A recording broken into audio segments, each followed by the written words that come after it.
खड़गे ने deputy governor की पोस्ट से भी रिजाइन कर दिया था। इलेक्शन कमीशन को देखिए, 3 इलेक्शन कमिश्नर्स होते हैं। 2019 की इलेक्शन में एक इलेक्शन कमिश्नर अशोक लवासा ने नरेंद्र मोदी की हेट स्पीच पर क्लीन चिट देने से मना कर दिया था। कुछ ही महीनों बाद उन्हें हटा दिया गया इलेक्शन कमीशन से। इलेक्शन कमिश्नर्स अपॉइंट करने के लिए यह था कि सिलेक्शन पैनल में चीफ जस्टिस ऑफ इंडिया होंगे, लेकिन उन्हें भी हटा दिया गया सिलेक्शन पैनल से। इलेक्शन कमिश्नर्स भी नरेंद्र मोदी ने अपनी पसंद के अपॉइंट कर रखे हैं आज। ब्यूरोक्रेसी में लैटरल एंट्री स्कीम, यानी प्राइवेट से कोई आएगा और सीधा joint secretary, director, deputy secretary जैसी हाई पोस्ट पर अपॉइंट कर दिया जाएगा। ये स्कीम लाई गई सरकार के द्वारा। स्टेटमेंट, लोकेश चंद्र ने कहा कि मोदी गांधी से भी महान है, वे तो भगवान है। रिजल्ट, उन्हें Indian council for cultural relations का हेड बना दिया गया। स्टेटमेंट, पहलाज निहाली ने कहा हर हर मोदी घर घर मोदी। रिजल्ट, उनके जैसे बी ग्रेड फिल्म मेकर को सीबीएफसी का चेयरमैन बना दिया गया। उसके बाद हमने ये भी देखा कि उनके समय कितनी प्रॉब्लम्स हुई। यूनिवर्सिटीज को भी नहीं छोड़ा गया। गजेंद्र चौहान, इन्होंने बस युधिष्ठिर का एक रोल किया था और उसके बाद सैकड़ों बी ग्रेड फिल्में करी थी। लेकिन मोदी के लिए इन्होंने कैंपेन किया तो एफटीआईआई पुणे जैसे प्रीमियर इंस्टीट्यूट का इन्हें चेयरमैन बना दी। इसके लिए आईएनबी मिनिस्ट्री ने सजेशंस की एक लिस्ट भी रखी थी, जिनमें महान फिल्म मेकर्स के नाम थे। श्याम बेनेगल, विदु विनोद चोपड़ा, रजनीकांत का नाम था, अमिताभ बच्चन का नाम था। लेकिन मोदी सरकार ने अपॉइंट किसे किया? गजेंद्र चौहान को, केवल और केवल मोदी की चाटुकारिता के लिए। 139 दिन तक एफटीआईआई के छात्रों ने इसके खिलाफ स्ट्राइक भी करी थी। ये बात केवल नेताओं, मंत्रियों, सरकारी एजेंसियों, ऑफिसर्स और एजुकेशन इंस्टीट्यूट्स पर नहीं रुकती है। इन्हें मीडिया भी अपनी मुट्ठी में चाहिए। कोई मीडिया आउटलेट इनसे सवाल करेगा तो रेड हो जाएगी। एनडीटीवी के बिकने से पहले उस पर सीबीआई रेड हुई थी। न्यूज लॉन्ड्री पर इनकम टैक्स सर्वे हुआ। बीबीसी इंडिया पर रेड हुई, द वायर पर रेड हुई। और दूसरी तरफ गोदी मीडिया है जो इनकी तारीफ करेगा, अपने चैनल पर रोज मोदी मोदी मोदी का गाना गाता रहेगा। उन्हें सरकारी विज्ञापन मिलेंगे, उनके साथ मोदी जाकर इंटरव्यू करेंगे। एनडीटीवी इतने सालों से एक बड़ा न्यूज चैनल रहा था, लेकिन आज तक नरेंद्र मोदी की हिम्मत नहीं हुई थी एनडीटीवी को इंटरव्यू देने की। लेकिन अब जब अडानी ने एनडीटीवी को खरीद लिया, अब एनडीटीवी को इंटरव्यू दे रहे हैं। कंपनियों का भी यही हाल है देश में दोस्तों। कोई कंपनी चंदा देगी तो उसे धंधा मिल जाएगा, चाहे नकली दवाइयां पास करानी हो। एक बार पुल गिरने के बावजूद भी दोबारा कॉन्ट्रैक्ट मिल जाएगा। इनकम टैक्स की रेड से मिले हुए नोटिस वापस हो जाएंगे। अडानी तो पुराने साथी हैं, उन्हें एयरपोर्ट से लेकर कोयला सब मिला। हिटलर के लिए अपने समय में लेनी राइफेनस्टाल जैसे प्रोपेगेंडा फिल्म मेकर थे। आज विवेक अग्निहोत्री और सुदीप्तो सेन जैसे गोदी फिल्म मेकर हैं जो दुनिया भर का झूठा प्रोपेगेंडा बनाते हैं और बदले में नरेंद्र मोदी इनकी फ्री पब्लिसिटी करते हैं, नेशनल अवार्ड तक दे देते हैं। देश की हर ऑर्गेनाइजेशन, संस्था, विभाग में यही कीचड़ फैला रखा है। बीसीसीआई को देख लो, बीसीसीआई का हेड किसे बना रखा है? अमित शाह के बेटे जय शाह को। बताओ जरा क्या क्वालिफिकेशन है जय शाह की? क्रिकेट खेलना आता है उन्हें? माइक पर इंग्लिश बोलनी आती है? I am glad that MS has accepted BCCI's request and he will join Team India for upcoming T20 World Cup. अरे इंग्लिश छोड़ो, हिंदी में भी बोलना आता है क्या? सब लोग मेरे स्टेटमेंट की बहुत वेट कर रहे थे कि मैं वर्ल्ड कप के लिए कुछ बोलता क्यों नहीं हूँ। अरे कहना क्या चाहते हो?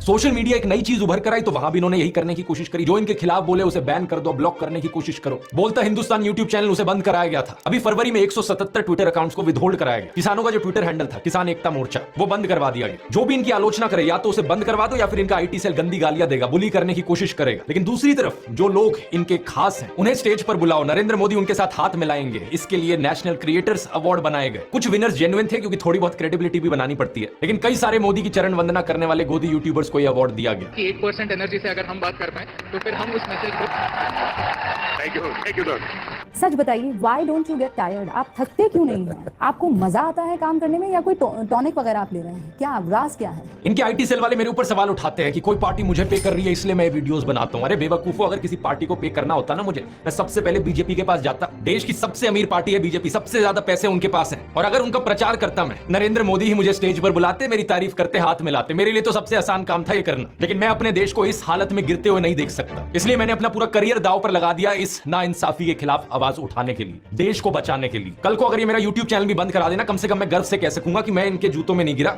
मैं आखिरी दम तक देश के लोकतंत्र के लिए, देश के संविधान के लिए आवाज उठाता रहा। और चाहे इससे मेरा पूरा करियर खत्म हो गया, लेकिन कम से कम मैं नीचे नहीं झुका। इसके अलावा कुछ और रिवॉर्ड्स हैं, जैसे कि मोदी आपको अपने घर बुलाएंगे। अपने भाइयों को नहीं बुलाया वो अलग बात है, लेकिन 2015 में इन्होंने #super150 इन्फ्लुएंसर्स को अपने घर बुलाया था। और इनमें से मां बहन की घटिया गालियां देने वाले गालीबाज ट्रोल्स बहुत थे। ऐसे लोगों को पीएम मोदी ट्विटर पर फॉलो भी करते हैं और बड़े प्राउडली वो अपने बायो में लिखते हैं, proud to be followed by PM Modi. ये भी देखिए डॉक्टर अंबेडकर के बारे में कितनी भद्दी भाषा का इस्तेमाल करते हैं लोग, वही लोग जिन्हें पीएम मोदी फॉलो करते हैं। ये सब मैंने आपको डिटेल में बताया ताकि आप ये विस्तार से देख सको कि हर जगह इन्हें अपने वफादार चाहिए। नेता, कैबिनेट मंत्री, मुख्यमंत्री, गवर्नर, ईडी, सीबीआई अफसर, इलेक्शन कमिश्नर, आरबीआई गवर्नर, जज, कल्चरल इंस्टीट्यूट्स के चेयरमैन, यूनिवर्सिटीज के वीसी, फिल्म मेकर, पत्रकार, क्रॉनी सेठ, स्पिरिचुअल गुरु, इन्फ्लुएंसर, यूट्यूबर, हर जगह इनके लोग। और ये सारे लोग चाहे अव्वल दर्जे के भ्रष्टाचारी हो, क्रिमिनल हो, निकम्मे हो, इनमें कोई खास टैलेंट ना हो, इससे कुछ फर्क नहीं पड़ता। इनकी वजह से देश का विज्ञान, देश की कला, देश की इकोनॉमी सब सब नीचे गिर जाए कोई फर्क नहीं पड़ता, चाहे कोई हिंदू हो, मुसलमान हो, सिख हो, इससे भी फर्क नहीं पड़ता। बस बात यह है कि नरेंद्र मोदी का वफादार होना चाहिए। देश का पूरा सिस्टम ही नरेंद्र मोदी के वफादारों और चाटुकारों का सिस्टम बन जाए। चारों तरफ इन्हीं के ही लोग, इन्हीं के ही गुणगान। सरदार पटेल का नाम हटाकर स्टेडियम का नाम अपने नाम पर कर लिया और स्टेडियम के 2 एंड्स के नाम इनके दोस्त अंबानी और अडानी के नाम पर दे दिए। एक बहुत बड़ा फूलों का हार लेकर आया गया था।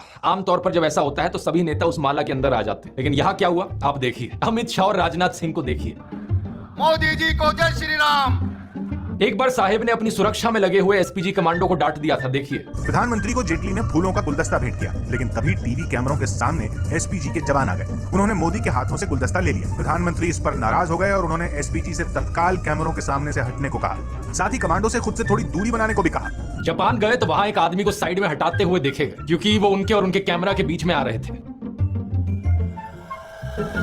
साल 2005 में दोस्तों अक्षरधाम मंदिर का इनॉग्रेशन हुआ था। इस फोटो को देखिए। प्रधानमंत्री मनमोहन सिंह, राष्ट्रपति एपीजे अब्दुल कलाम, विपक्षी नेता लाल कृष्ण आडवाणी, ये सभी लोग कई सारे साधुओं के साथ देखे जा सकते हैं। लेकिन अब राम मंदिर की इनॉग्रेशन को देखिए। कौन दिख रहा है यहाँ पर? सिर्फ एक अकेले नरेंद्र मोदी। सिक्योरिटी वालों को भी दूर कर दिया। न्यूज लॉन्ड्री ने एक रिपोर्ट की जिसमें दिखाया गया कि कैसे गांधी दर्शन म्यूजियम, गांधी स्मृति केंद्र और खादी ग्रामोद्योग जैसी अलग अलग साइट्स पर नरेंद्र मोदी के फोटोज और कोट्स घुसाए हैं। यहाँ जगह जगह लिखा हुआ है गांधी दर्शन, लेकिन यहाँ आकर पता चलता है कि गांधी दर्शन कम है, यहाँ मोदी जी के दर्शन ज्यादा हो रहे हैं। लेकिन ठीक अगर इसके आप ऊपर देखेंगे तो इस तस्वीर में यहाँ गांधी जी हैं और यहाँ प्रधानमंत्री नरेंद्र मोदी। तस्वीर में पीएम मोदी फोटो है इतनी, वहीं गांधी जी से। ओलंपिक पदक विजेताओं का सम्मान समारोह हुआ तो उसका पोस्टर देखिए। ये लेफ्ट में है मेडल जीतने वाले और फोटो के राइट में नरेंद्र मोदी की फोटो। सरकारी स्कीम से लेकर सड़कों और अस्पतालों के नाम नरेंद्र मोदी के नाम पर है। नमो किसान सम्मान दिवस, नमो फ्री डायलिसिस सेंटर, नमो डे केयर सेंटर, नमो mobile health care units, Narendra Modi medical college, Narendra Modi मार्ग, मोदी आवास घरकुल योजना। 2013 में बतखों के साथ फोटोशूट, कभी मोर को दाना खिलाने का वीडियो बन रहा है, कभी मॉर्निंग एक्सरसाइज का वीडियो बन रहा है, तो कभी बीच वाला फोटोशूट, जिम वाला फोटोशूट, जंगली सफारी करते हुए फोटोशूट, फोटो खींचते हुए फोटोशूट। आत्ममुग्ध होने का इससे बड़ा उदाहरण क्या होगा कि मुफ्त राशन के थैलों से लेकर कोविड वैक्सीन के